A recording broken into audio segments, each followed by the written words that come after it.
Welcome to Cellular Agriculture for a Pandemic-Free Future. My name is George Ortega. This is episode 35. I'm recording it on Monday, August 24th, 2020 at about 8:04 p.m. Eastern Time. And I want to start this episode with an establishment of authority. When we're addressing the coronavirus in terms of science and medicine, we appeal to authorities. So we trust the epidemiologists. We trust the scientists who tell us how dangerous this is, what we need to do to be safe. Basically, I'm presenting something that is challenging to our American society, to our global society. And so someone might ask, well, what's my authority in coming to this conclusion? Why should you believe me, aside from the reason, the rationale of it, the arguments, the logical arguments? And so I want to address that. I have to become a bit biographical about this. I ordinarily don't do this on this series, but I think it might be helpful to go there today. So back in 1990, 91, 92, somewhere around there, I was given an IQ test, an intelligence test. And so I was given the results, and I was told that my IQ was 143, the Wechsler scale. I'm sorry, that 140, the Wechsler scale, 143, the Stanford-Binet scale. And for years, I didn't think about it. I always thought I was intelligent, but now 143 on the Stanford-Binet, that the equivalent is being in the 99.64th percentile. And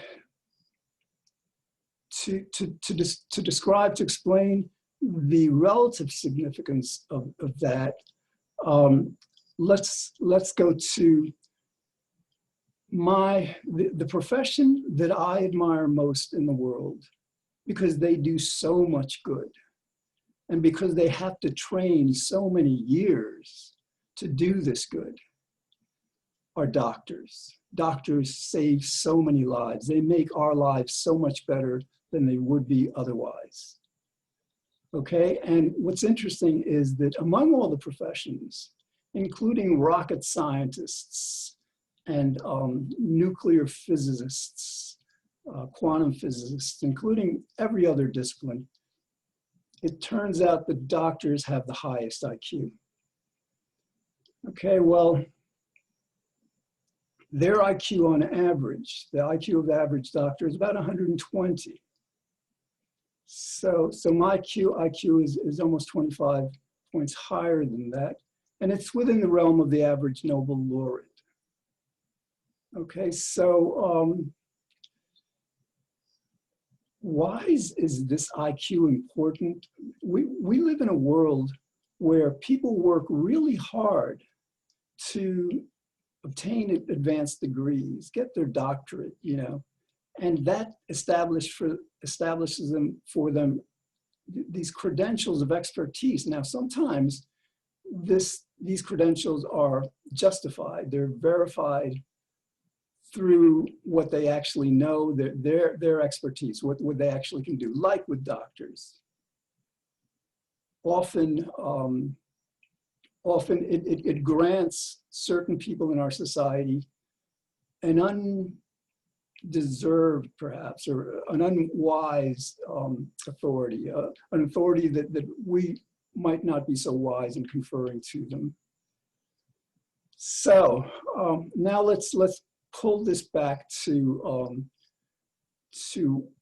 what this series presents, and why it is, why you should, consider that what I'm saying is important to understand, not just for the reason, but because it's coming from someone who, relatively speaking, is much more intelligent not in the sense of social intelligence or musical or athletic intelligence, but in the sense of logical intelligence that IQ tests measure, than the vast majority of people.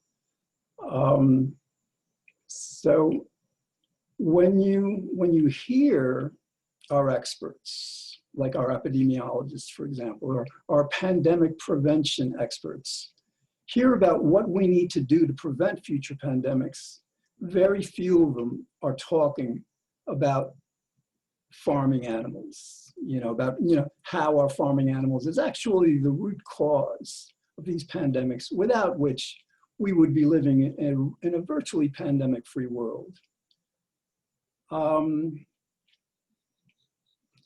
So I struggle to understand why they neglect to address this issue. One possibility is that if you have a person of somewhat above average intelligence, relatively about average intelligence for an academic, viewing these kinds of circumstances like our coronavirus and what caused it and what we need to do to be safe in the future, they may not be able to intellectually think on a grand enough scale. In other words, like to the average epidemiologist, the idea of stopping factory farming wouldn't be within the realm of their consideration, not just because it's not within the realm of their professional expertise, but it's probably not within the realm of their mindset. And even like with doctors again, like I admire them profoundly because they're not just so good, that they are, relatively much more intelligent than most people. But to be trained as a doctor, it's kind of like to be trained as a nuclear physicist, a physicist in general, is to be trained to do something really well, to understand something really well, to perform, let's say you're a surgeon, to perform certain procedures really well. And they're not really encouraged, nor is it brought out from them within their training, the ability, the attribute of expansive thinking, outside of the box thinking, thinking that, Einstein, I believe, once said that that all great ideas are at first considered crazy or something like that by mediocre minds. There's another saying, I don't know who it's attributed to, that an idea is crazy until it I forget, it happens or something, until it's not. All right, so again, like now let's again pull this back to what I'm saying. $50 billion, to fast track the development of this cellular agriculture industry, so that instead of having to wait 10, 15 years for these products to be in supermarkets at competitive prices, so that people, have enough incentive to transition from buying meat and fish and dairy that comes from animals that are abused and tortured and lead to these pandemics, to these clean meat products that are not only absolutely essential to creating a pandemic-free future, but that are so much healthier for us, individually.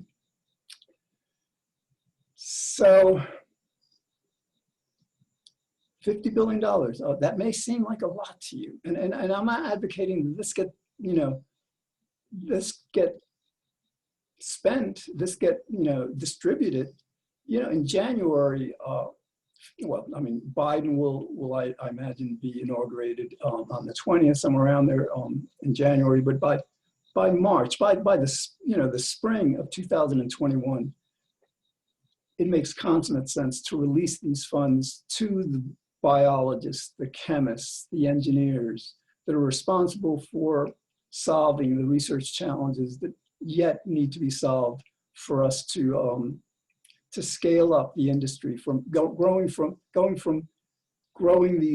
this meat and fish and dairy in Petri dishes and labs to mass scale production, so that we could have tons of each of these food products available, you know, initially at comparable prices to what we buy and eat, you know, that come from animals now, but eventually at much lower prices. Meaning, of course, that we could, you know, that people in the world who don't have enough money to afford meat that comes from animals would easily have enough money to afford this lab-grown clean meat. So again, $50 billion, that may seem like a lot, but consider, you know, I've mentioned this before and I'll mention it again because it's so important in terms of its relative significance. In May, the Congressional Budget Office, United States Congressional Budget Office, predicted that when we're done, done with this COVID-19 pandemic, the US will have spent $8 trillion. You know, and that's not even taking into account the lives lost, the illnesses, so much else that we're going through because of this. You know, let's just focus on the numbers, the math right now. $8 trillion. So how much does $50 billion represent of that? 1/2 of 1%. How are scientists, how the media, how politicians, how people are not talking about this is beyond understanding. So let's pull back to the question of IQ, intelligence. Yes, if you're like the average person, you know, you're intelligent enough to know to not rock the boat. You know, when you're in med school or, you know, you're, you know, law school, whatever it is, you understand that your career to a great extent depends on your towing a certain line. You know, your ability to work within the system and not be a threat to it. And in this case, of course, we're referring to threat to the livestock industry. So between, you know, their relatively, again, weaker intelligence relative to mine and their career constraints, their professional constraints, it's understandable that this message may not be coming from them. You know, but again, there is no other way to be safe from future pandemics, but to completely end the farming of animals. You know, that's the reality. And so we need to understand that. We need to appreciate that reality. And so let's go why. Why is that the only way? And of course the ideal, which I would advocate, I would like absolutely advocate this beyond, you know, above cellular agriculture. If the world were to go vegan, if we stopped eating animals, we don't need animals to be healthy and thrive. You know, the Williams sisters in tennis, they're both vegans, they're amazingly fit. A lot of, you know, athletes that do really well do not eat animal products. They actually are healthier because of that. So, but, you know, I understand that that's a big ask. You know, that's a lot to ask for from people who have been told for decades that, you know, well, you know, you really need the meat, you know, meat is very good for you and all. So that's the reason why cellular agriculture is so important. You know, that's why, you know, it really provides our only,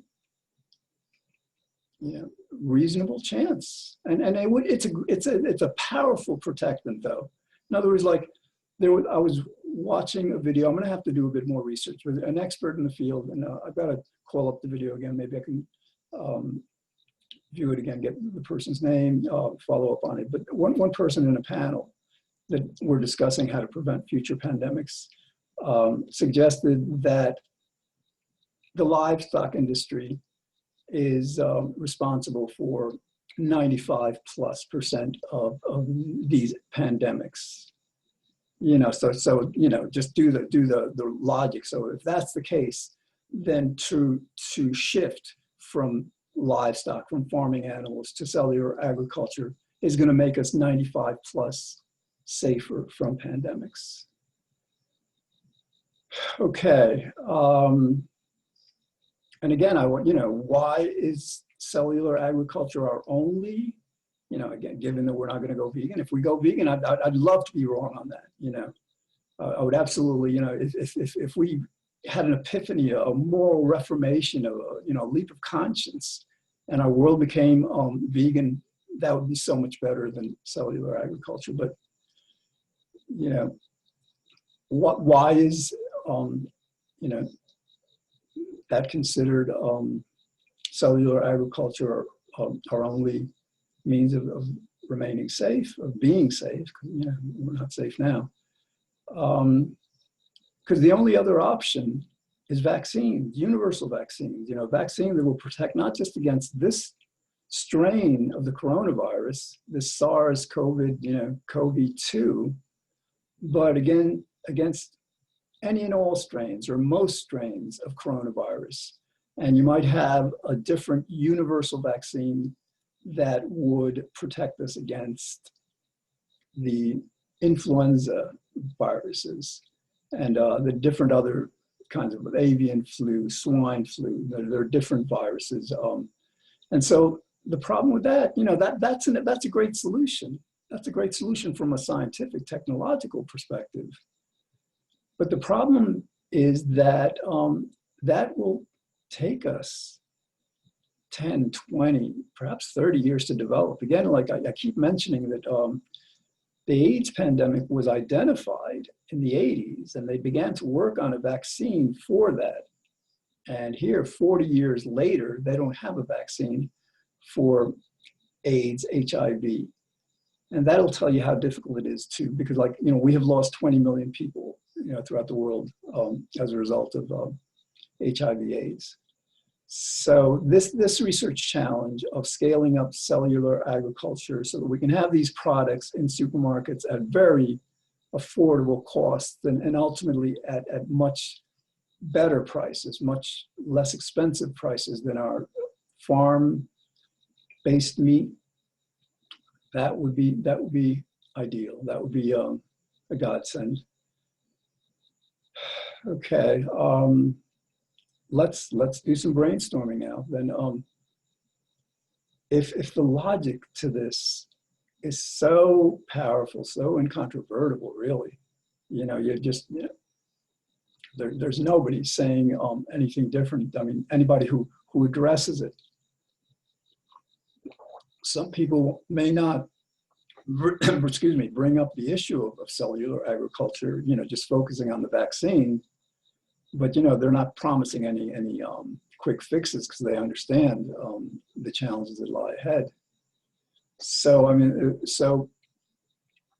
so the challenge before, as this series has developed to further try to understand, is not at this point technological. The challenge at this point to us is moral. And perhaps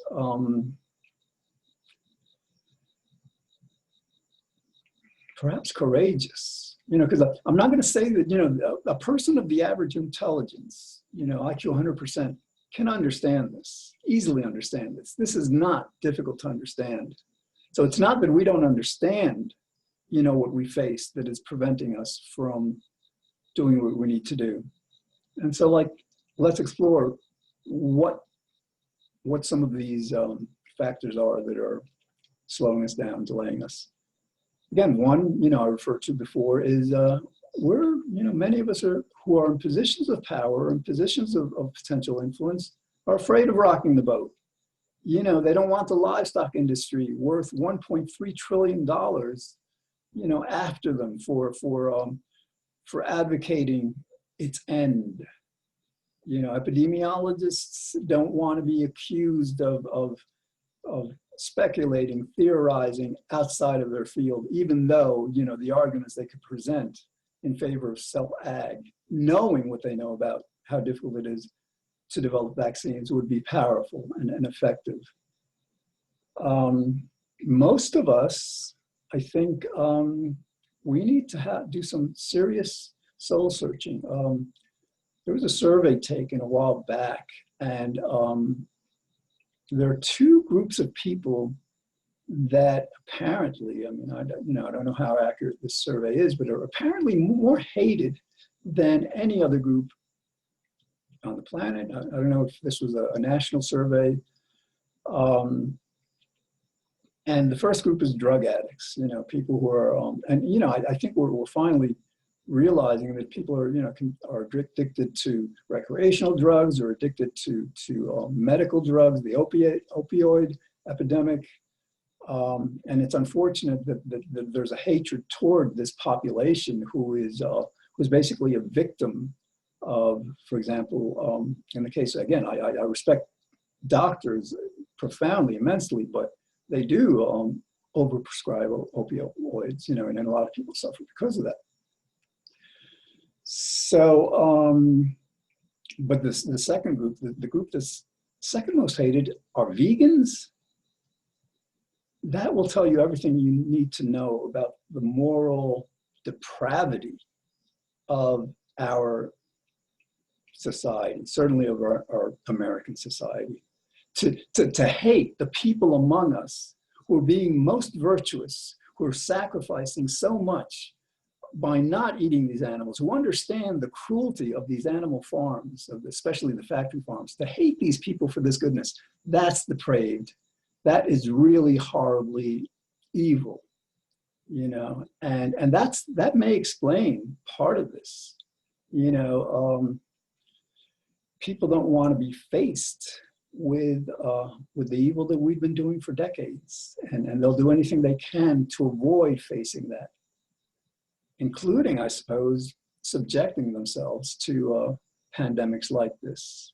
You know, they'd prefer this to acknowledging. And all right, now we're going to get a bit deeper during the last 5 minutes. Before doing this, for the last 10 years, you know, starting 2010, I've devoted a lot of time to trying to help the world understand that our world's top scientific minds, Isaac Newton, Charles Darwin, Sigmund Freud, and Albert Einstein, are absolutely 100% correct in concluding that we humans do not have a free will, that what we think, feel, say, and do is not up to us. Now, it's especially telling that these four scientific giants, and there's nobody in science that compares them on their same level. These four scientists came to this conclusion from evidence from three distinct scientific disciplines. You know, Newton and Einstein through physics, Darwin through biology, Freud through neuroscience, psychology. You know, and what's the relevance of this? Well, if you believe you have a free will, that means you are fundamentally blaming yourself and everyone around you, your family, your friends, you know, your business associates. You're blaming yourself for this evil. You're blaming yourself for your callousness, your indifference to the suffering of these animals. And naturally, if anybody who knows psychology will know that there's a defense mechanism in psychology known as denial. You know, if we're confronted with evidence that threatens part of our self-identity, you know, like our identity as we like to think of ourselves as good people, we're going to reject that evidence. And this is what's happened, incidentally, with climate change. People are unable to face the reality that we're causing climate change, because that would mean that we're behaving so irresponsibly that we're essentially destroying civilization as we know it for certainly our grandchildren and great-grandchildren.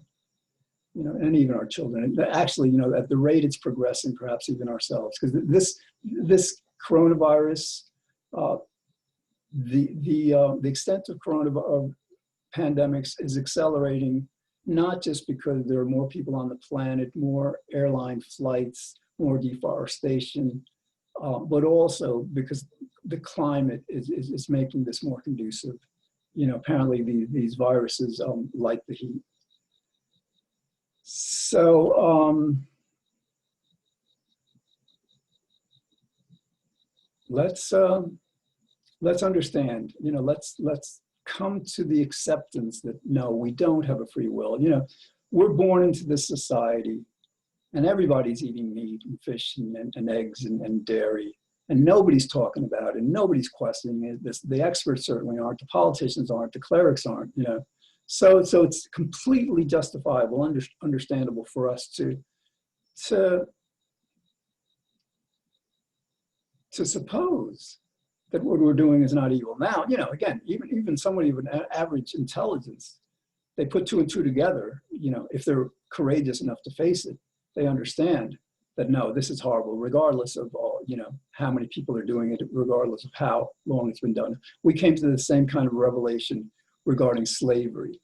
You know, that's what ended slavery. People finally, you know, took a look at that institution and you know, saw its deeply inhumane character.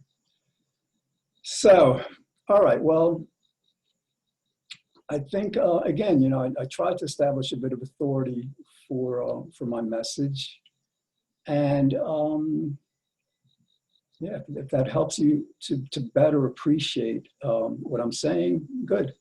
You know, because the sooner we appreciate this, the sooner we can create this world that isn't at a moment's notice. You know, our economy, you know, isn't so just vulnerable to you know, it could have been a lot worse. You know, this coronavirus is not especially lethal among viruses. So, all right, so I'm under 1 minute. So I hope you're having a good Tuesday. Catch the show every Monday through Friday on White Plains Community Media, channel 76 if you get Optimum, 45 if you get Verizon. The episodes are also now in audio version on Spotify, iTunes, and other platforms, and on YouTube and video. So again, there are different dimensions to this. We have to continue exploring the moral dimension, the political dimension. We have to, you know, because the more complete our understanding of why we're in this mess, the sooner and more completely we can rise above it and create a much, much better world. Okay, thanks for watching.